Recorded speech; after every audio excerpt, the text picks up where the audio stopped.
مفتی طارق مسعود کے بیانات کے لیے طارق مسعود آفیشیل کو سبسکرائب کریں۔ طارق مسعود آفیشیل۔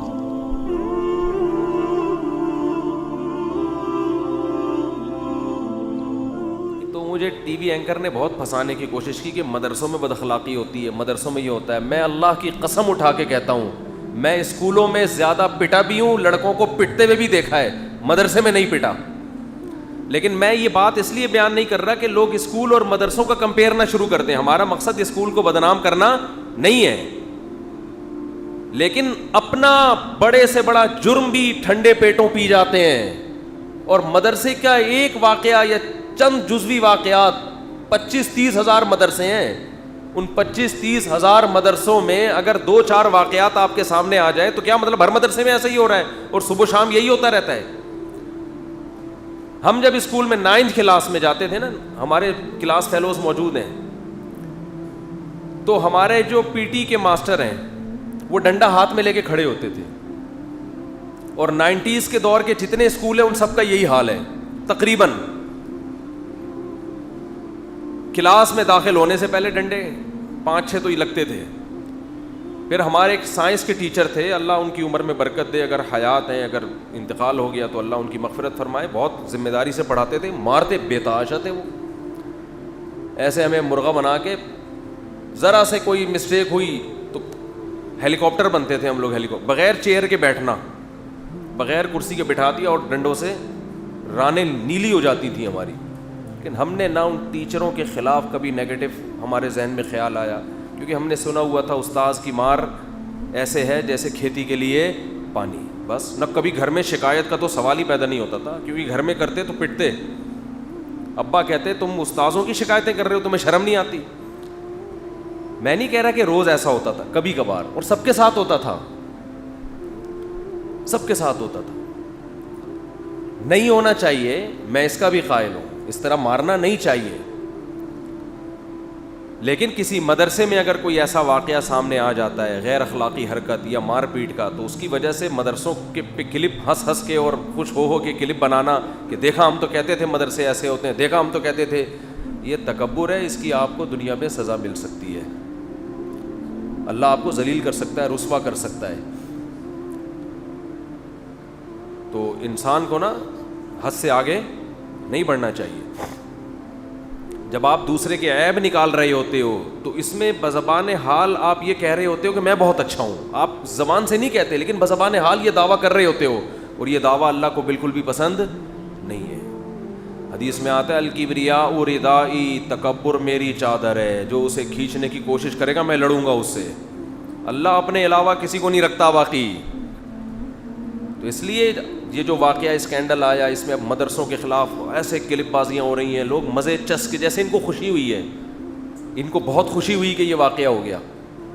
افسوسناک واقعہ ہے، سزا ہونی چاہیے، لیکن آپ کے انداز بیان سے ایسا لگتا ہے کہ جیسے آپ بہت خوش ہیں کہ ہمیں مدرسوں کو بدنام کرنے کا ایک موقع مل گیا۔ میں نے 20 سال پڑھایا ہے، اب بھی پڑھا رہا ہوں۔ میں نے وہ ٹی وی اینکر کو انٹرویو دیتے ہوئے کہا تھا کہ 20 سال کے عرصے میں میرا چیلنج ہے، سینکڑوں طلباء ہیں میرے، سینکڑوں، پورے ملک میں، بیرون ملک بھی، کوئی ایک طالب علم لے کر آؤ جو یہ کہے کہ فلاں موقع پہ ہمارے اس استاذ نے ایک تھپڑ مارا ہے ہم کو۔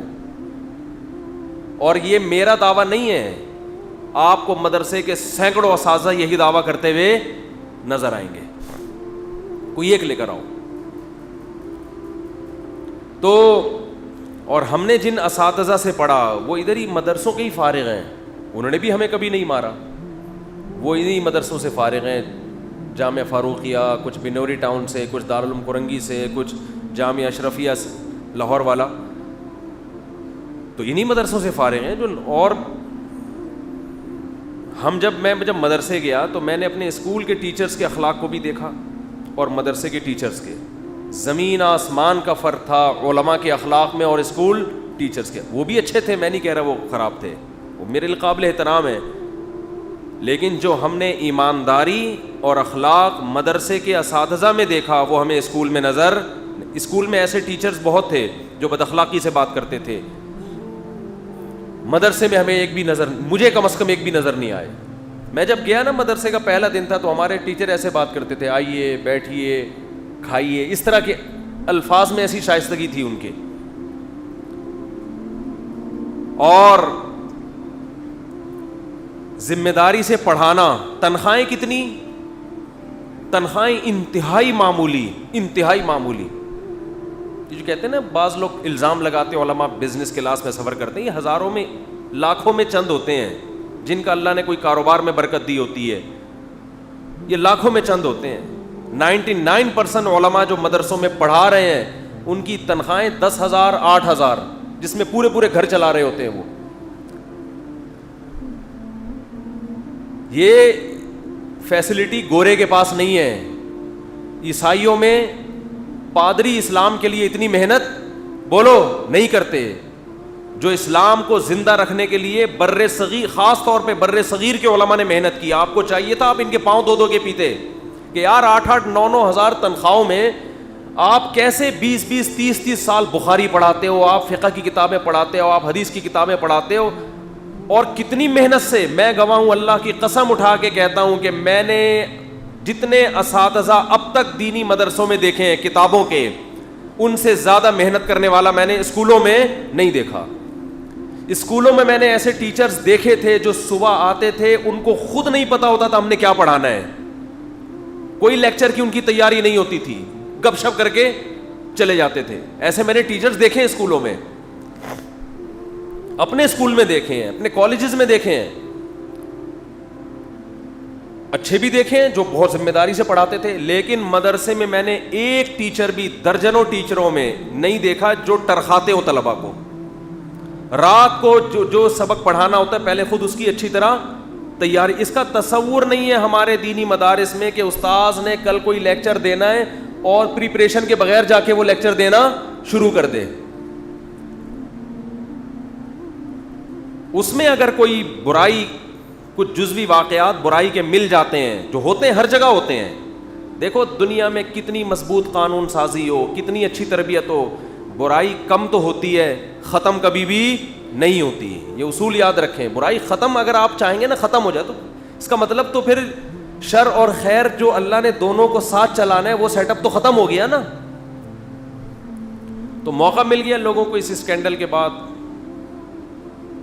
باتیں بنانے کا دینی مدارس کے خلاف. دینی مدرسے کی ڈیفینیشن کیا ہے, یہ بہت اہم پوائنٹ ہے سمجھنے کا. بعض لوگ یہ بھی کرتے ہیں, یہ حقیقت بیان کر رہا ہوں آپ کے سامنے, جن کے پاس کمانے کا کوئی ذریعہ نہیں ہوتا.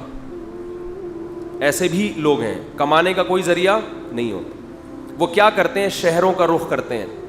کچی آبادیوں میں انہوں نے 4 دیواری کھڑی کر دی, وہاں لا کے 8-10 یتیم بچے کرائے پہ لے کے. بولو یار, اب مجھے نا ڈر لگ رہا ہے آپ لوگ کہیں میں سے بعض لوگ یہ سلسلہ نہ شروع کر دیں, یار یہ تو ارننگ کا بہترین ذریعہ ہو. یہ والے پارٹس تو ہمیں پتہ ہی نہیں تھے. 4 دیواری کھڑی کی, 8-10 یتیم بچے ادھار لے کے بولو ڈال دی. اب ان کے نام پہ بکرا دے مار 4.5 سائن بورڈ لگے میں ہمارے ہاں یتیم بچے. وہ بچے بھی ایسے ہوتے ہیں لگتا ہے آرڈر پہ یتیم کروائے ہیں باقاعدہ, کیسے سے مرجھائے ہوئے چہرے, ان کے پھٹے پرانے کپڑے. وہ ویڈیوز بھی ان کی جا رہی ہیں اور وہ منہ دکھا دکھا کے ان سے لوگوں سے چندہ لے رہے ہیں. کسی کو کوئی پرواہ نہیں ہوتی, محلے والوں کو یا انتظامیہ کو یا اور لوگوں کو, بھئی یہ کتنا آڈٹ کا کوئی سسٹم تو ہو, یہ چندہ کہاں آ رہا ہے, یہ چندہ کہاں جا رہا ہے, ایجوکیشن کا کیا سسٹم ہے. تو یہ ادارہ مدرسہ نہیں کہلاتا, یہ دکان ہے. یہ اس کو تو مدرسہ آپ نے خود نام دیا ہوا ہے. ایسے بہت سے ادارے ہیں. تو لوگ ان یتیم بچوں کا منہ دیکھ دیکھ کے کیا کر رہے ہوتے ہیں, پیسے دے رہے ہوتے ہیں. وہ کمانے کا ذریعہ ہے. وہ محتمم بعض دفعہ کھا رہا ہوتا ہے, دبا کے کھا رہا ہوتا ہے, اور تھوڑے سے کھلا بھی رہا ہوتا ہے وہ. تو یہ آپ کا قصور ہے, یہ مدرسوں کا قصور نہیں ہے. یہ تو آپ کا قصور ہے کہ آپ مدرسہ اور دکان میں فرق بولو نہیں کرتے. یہ تو آپ کا قصور ہے کہ جو منہ اٹھا کے آتا ہے آپ 2-4 یتیم بچے دکھا کے آپ سے پیسے نکلوا لے اور آپ نے پیسے پکڑا دی. یتیم بچوں کو ہوش ہی نہیں ہوتا کہ ہمارے نام پہ, وہ اس پہ خوش ہوتے ہیں ہمیں گھر میں دال ملتی ہے, یہاں بکرا مل. تو ایسے مدرسوں کا کوئی تربیت کا نہ کوئی ویژن ہوتا ہے, نہ وہ کسی بڑے مدرسے سے ان کا الحاق ہوتا ہے, کوئی ان کے سرپرستی اور ذمہ داری کے لیے تیار نہیں ہوتا. اس طرح کے بہت سارے ہیں. تو ایسے مدرسوں میں اگر کوئی کیس ہوتا ہے تو علماء اس کے ذمہ دار نہیں ہیں, نہ وہاں علماء بیٹھے ہوتے ہیں. اور اگر کوئی کہتا ہے یہ مفتی بیٹھا ہوا ہے یا عالم بیٹھا ہوا ہے, تو کیا دلیل ہے کہ یہ مفتی عالم ہے؟ مفتی عالم کا لفظ اتنا سستا ہے, کہیں بھی جا کے کسی کے بھی لگا دو, کہیں بھی جا کے کسی کے بھی کوئی پوچھنے والا ہمارے ملک میں نہیں ہے. مفتی عبد القوی کو بھی لوگوں نے مفتی کہہ دیا. تو بھائی کون سے ادارے نے ان کو سرٹیفکیٹ دیا ہے مفتی کا؟ کون سے ادارے میں؟ خام خواہ میں. ایک آدمی ڈاکٹروں کو بدنام کرنے کے لیے کہے کہ وہ دیکھو وہ بندہ بیٹھا ہوا ہے اور غلط ٹیکے لگا رہا ہے لوگوں کے, اور ڈاکٹر فلاں نام ہے اس کا. ڈاکٹروں کی ٹیم اس کے پاس پہنچی تو نہ اس کے پاس کوئی سرٹیفکیٹ ہے, نہ وہ ڈاکٹر ہے. تو اب ڈاکٹر ذمہ دار ہوں گے اس کے؟ اب لوگ کہیں کہ بھائی لوگ تو فرق نہیں کرتے نا, لوگ تو اس کو بھی ڈاکٹر سمجھتے ہیں, اس کو بھی. تو یہ لوگوں کی کا ہیڈک ہے, یہ ڈاکٹروں کا ہیڈک نہیں ہے, یہ لوگوں کا قصور ہے. بہت سے ہم نے جعلی حکیم دیکھے ہیں جو حکیم ہی نہیں ہیں لیکن علاج کر رہے ہیں بیٹھ کے. میں نے بھی اپنا قصہ سنایا تھا, ایک کلینک کھولی بھی یہیں کہیں ہے, نام نہیں بتاؤں گا.